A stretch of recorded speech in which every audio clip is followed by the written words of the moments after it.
Dahulu kala hiduplah seorang ibu dengan putrinya yang bernama Dani. Ayah Dani meninggal saat Dani masih kecil.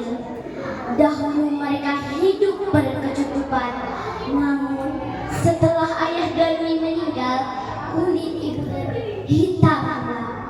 Badan ibu Dani juga menyusut. Namun apa yang dilakukan? Dia tidak mau membantu ibunya. Kerjaannya setiap hari hanya berdandan. Dia juga enggan keluar rumah. Suatu hari, ibu Dani pergi bekerja seperti biasa. Namun siang ini ibu Dani tidak bisa pulang karena musim panen telah tiba. Ibu Dani berkata kepada Dani, "Dani, maukah kamu memasak hari ini, nak, dan mengantarnya ke ladang untuk ibu?" Dani yang sedang menyisir rambutnya yang sangat indah pun terkejut. "Apa? Aku memasak? Aku tidak mau, ibu. Nanti kalau aku memasak, rambutku menjadi bau. Aku kan habis keramas. Lalu kalau aku mengantarnya ke ladang untuk ibu, nanti kulitku hitam. Aku kan habis blururan, ibu." Dengan perasaan sedih, ibu Dani bekerja di ladang untuk memanen hasil panen. Sepulang dari memanen hasil panen, ibu Dani tidak melihat sedikit pun makanan yang disediakan di meja. Dani keluar dari kamarnya dan ia memarahi ibunya. "Ibu, kenapa kamu tidak memasak, ibu? Ayo ibu, memasak. Aku sudah lama tidak memasak seharian, ibu." "Nah, ibu kan sudah menyuruh kamu memasak. Kenapa kamu tidak memasak, nak?" "Ibu, kan aku sudah bilang, aku tidak mau memasak, ibu. Nanti rambutku menjadi bau." Dengan perasaan sedih, ibu Dani memasak untuk makan malam mereka. Keesokan harinya, ibu Dani pergi ke pasar untuk menjual hasil panen. "Nak, maukah kamu menemani ibu untuk menjual hasil panen ke pasar?" "Aku tidak mau, ibu. Jalanan pasar kan becek. Nanti kulitku menjadi hitam. Aku kan takut matahari." Setelah itu, ibu Dani pergi ke pasar untuk menjual hasil panen. Sepulang dari menjual hasil panen, ibu Dani menghitung uang untuk makan mingguan mereka. Dani keluar dari kamarnya dan ia meminta uang itu untuk membeli bedaknya yang sudah habis. "Ibu, maukah kamu membelikan bedak untukku?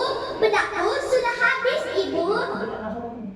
"Baiklah, nak. Nanti besok kita membelikannya, ya. Tapi kamu ikut, takut ibu salah membelikan bedak untukmu." "Baiklah, ibu. Tapi aku membawa payung, ya. Aku kan takut kepanasan." Setelah itu, mereka pergi ke pasar. Di tengah jalan, Dani berbisik kepada ibunya, "Ibu, kamu berjalan di belakangku aja, ya. Kita jangan berjalan bersampingan." "Tapi kenapa, nak? Kenapa kita tidak berjalan bersampingan aja?" "Aku malu, ibu. Punya ibu sepertimu. Kulit kita berbeda. Aku putih, ibu hitam." Dengan perasaan sedih, ibu Dani mengikuti putrinya di belakang. Di tengah-tengah Dani bertemu dengan teman. Hai Dani, kamu mau kemana?" "Oh, aku mau ke pasar." "Oh, siapa yang di belakangmu? Apakah dia ibumu?" Dia itu pembantuku. Amit-amit dia punya ibu seperti itu." Dengan perasaan sedih, ibu Dani menahan rasa sakit. Mereka melanjutkan perjalanannya untuk ke pasar dan bertemu lagi dengan temannya. Dan dia mengakui ibunya sebagai sebagai keluarganya. Mereka lanjut memperjalani ke pasar. Sampai dekat pintu pasar, Darmi bertemu lagi dengan temannya dan dia tidak menemui ibu kandungnya sendiri.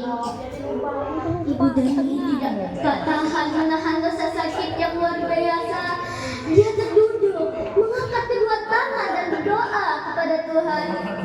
Ya Tuhan, berikanlah hukuman yang pantas untuk anak hamba yang durhaka, ya Tuhan. Selesai ibu Darmi berdoa, tiba-tiba langit menjadi gelap, petir nyambar-nyambar. Darmi berteriak, "Ah, Ibu, kenapa kakiku tidak bisa digerakkan, Ibu?" Setelah itu, Darmi terduduk berdampingan dengan ibunya.